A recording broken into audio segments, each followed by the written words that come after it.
sea, les daba igual. Estaban escépticos. Se sentían traicionados. Se palpó eso en ese juego. Así que para ellos deshacerse de ese contrato, traspasarlo, es prácticamente misión imposible. De repente, Miami es uno de los primeros equipos en hacer cambios. Ya, por supuesto, despiden a un entrenador en jefe en Tennessee, pero ahora le toca el turno a Miami de despedir no a su entrenador en jefe, Héctor, sino a su gerente general, Chris Grier. Primera pregunta, ¿por qué en ese orden? O sea, ¿a qué responde este orden y qué señal está enviando el dueño Stephen Ross cuando ejecuta este cambio? Pues creo que alguna cabeza tenía que rodar.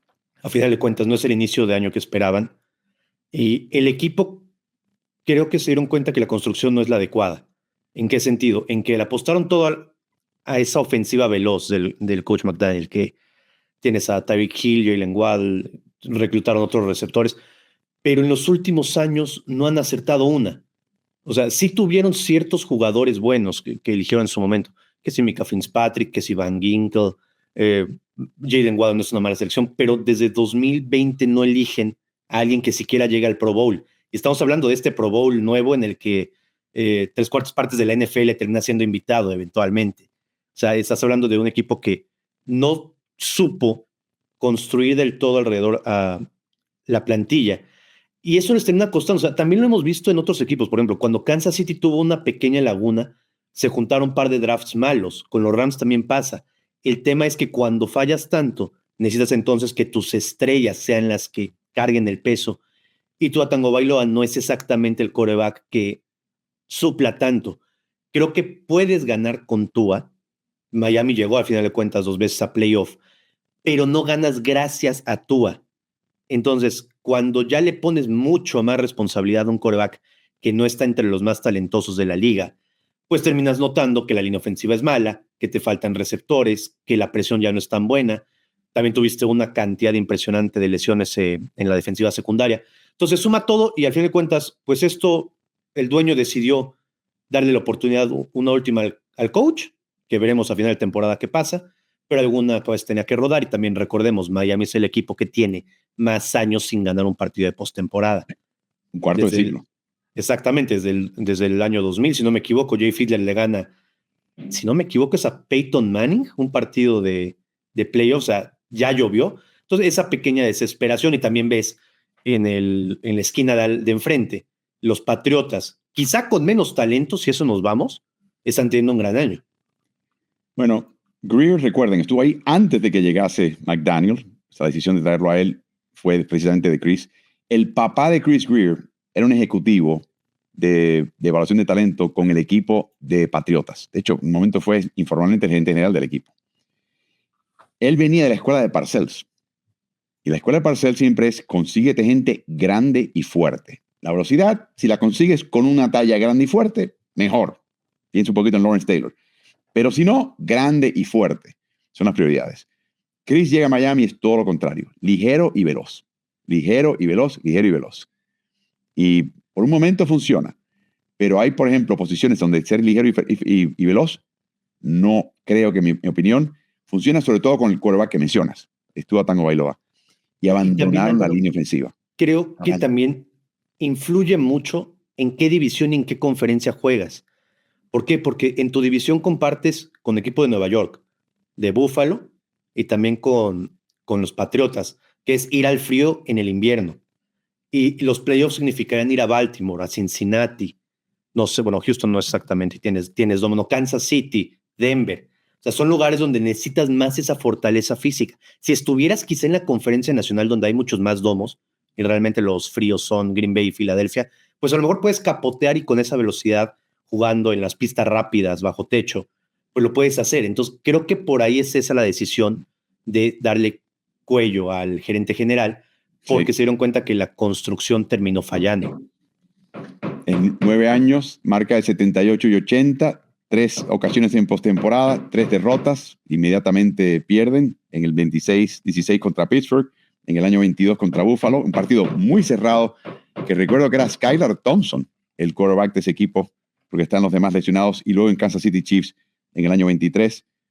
asumió Greer el control total de decisiones en el 2016, consiguió por supuesto a Jalen Waddle, trajo a Tua Tagovailoa, los renuevan en el caso de Tagovailoa con un contratazo que quizás no refleja el hecho de que no era un quarterback confiable a nivel físico, una serie de lesiones, obviamente algunas en la cabeza que son muy serias, y luego arranca este año con marca de 2-7, que es el peor inicio desde el 2021.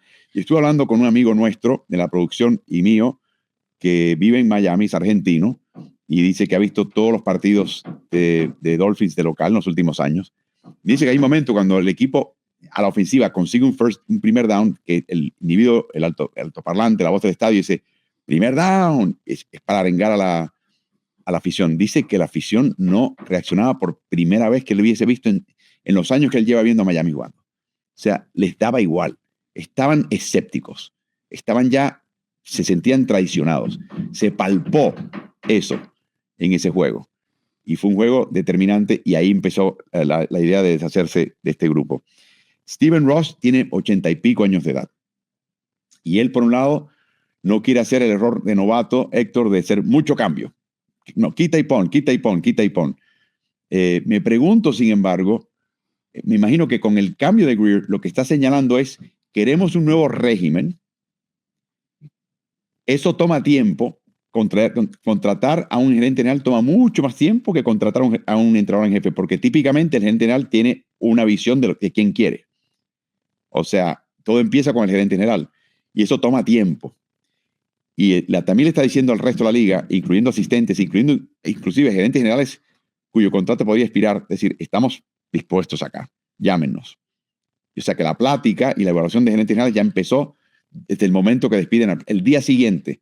El mismo día empiezan a llegar las llamadas de personas interesadas. Y eso toma mucho tiempo. Hay que estudiar su trasfondo, hay que entender cómo es como persona. Hay un montón de investigaciones que hay que hacer. Es casi como traer al Dalai Lama. Es un evento importante y eso toma tiempo. Adam Gase, Brian Flores, Mike McDaniel. 2 de ellos de corte ofensivo, 1 de corte defensivo. Me imagino que McDaniel estará ahí, me imagino yo, hasta que termine y llegue el nuevo gerente general. Y la única pregunta es si traen un gerente general que tenga lazos con McDaniel. Esa es la gran interrogante, Héctor. Sí, y como decías, el despido les gana un par de meses de ventaja con el resto de equipos que estén pensando hacer algún movimiento similar. Te adelantas en la carrera, quizá.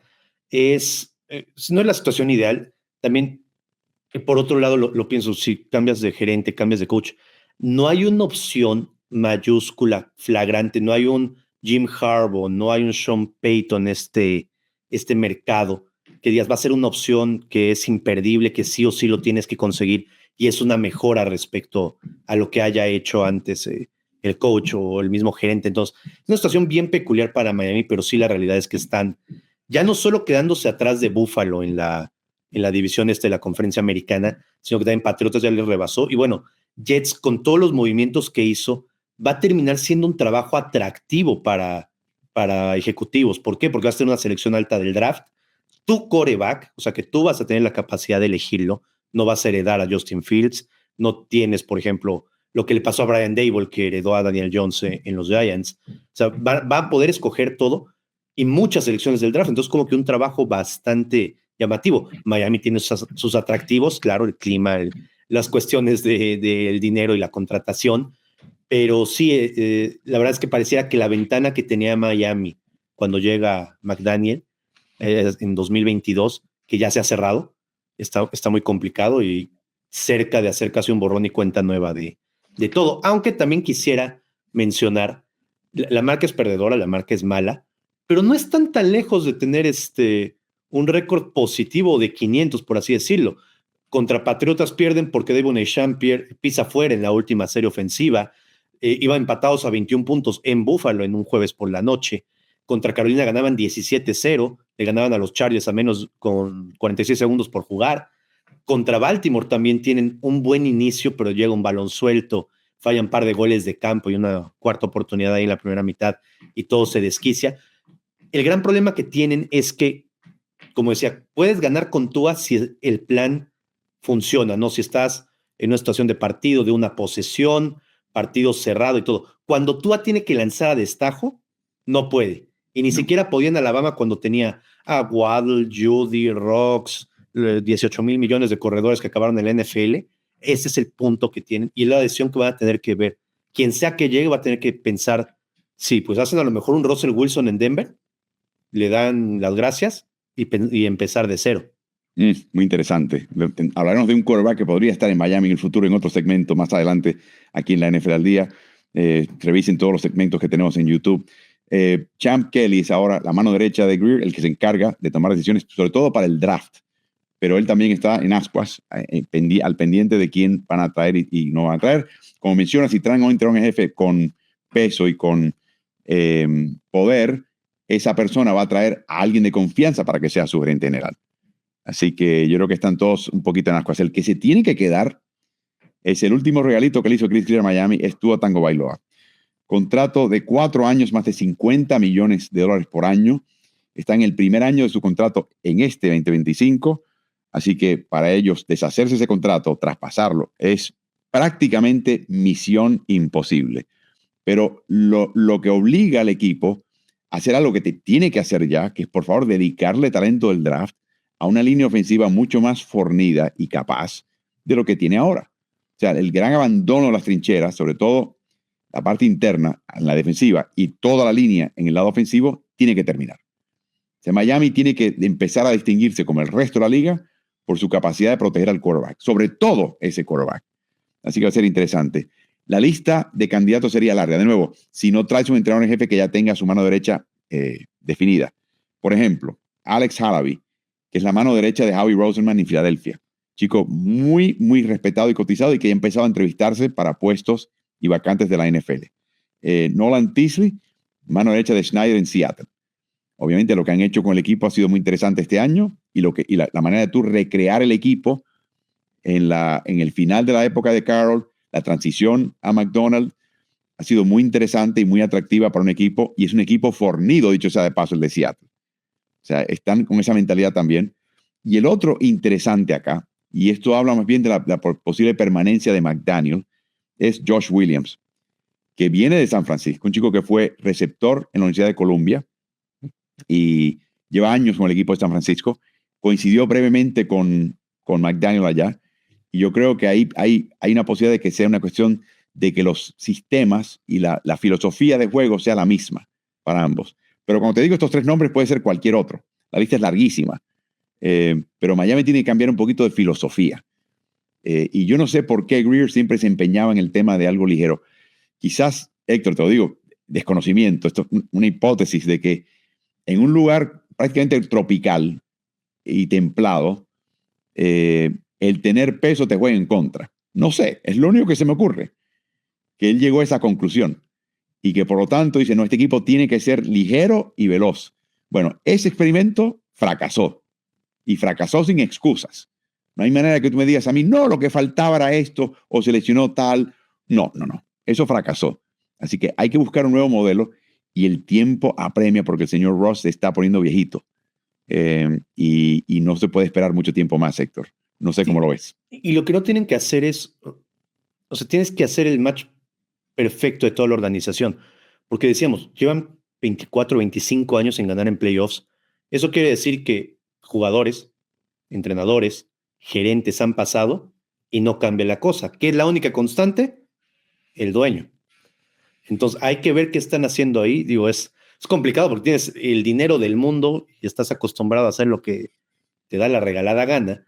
Entonces ahí es donde te das cuenta. Y no solo es el caso de Miami, sino otros equipos también que tienen largas sequías, y es por algo, ¿no? También la realidad es que podríamos decir lo mismo, por ejemplo, de Kansas City en su momento, hasta que encontraron finalmente al Salvador, a Patrick Mahomes, y los terminas conjuntando con un buen coach, un gerente que les da las piezas, o sea, que funcione toda la maquinaria, pero pues Miami lleva un cuarto de siglo sin funcionar.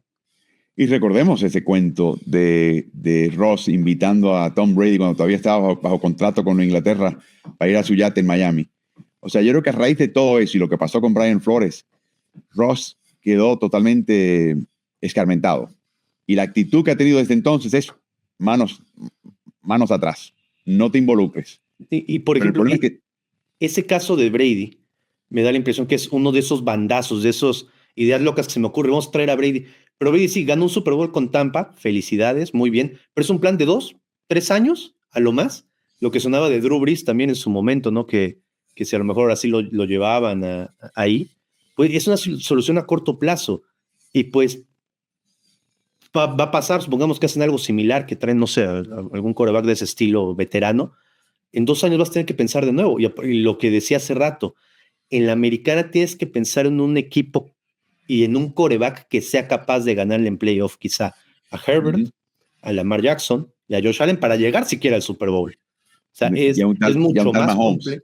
Sí, perdón, se me olvidaba nada más y nada menos que el Baby Goat.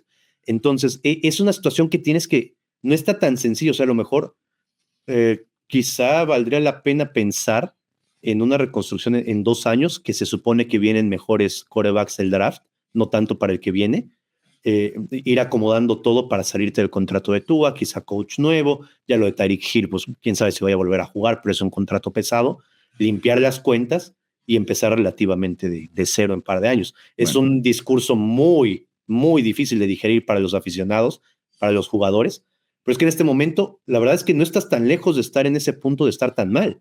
O sea, playoff casi imposible y sin mayor perspectiva que digas, me siento mejor que Kansas City. No, ni de chiste. Y la afición, que es de las que más, ese equipo es de los que más vende boletos y los vende a los precios más caros en la NFL, en gran parte por todos los latinoamericanos que viajan al sur de la Florida y como parte de su agenda vienen a ver un juego de Dolphins, de Delfines. Es un tema también de negocios. Hay que justificar estos precios. Hay que llenar la casa. Y te digo, la apatía que me comentaba este muchacho que es abonado por temporada de Dolphins, nunca lo había visto antes, incluyendo los años perdedores. O sea, era algo que a él lo sobrecogió. Así que veremos qué hace el señor Ross, pero tiene las manos llenas y lamentablemente el dios Cronos está invicto. El tiempo no para por nadie.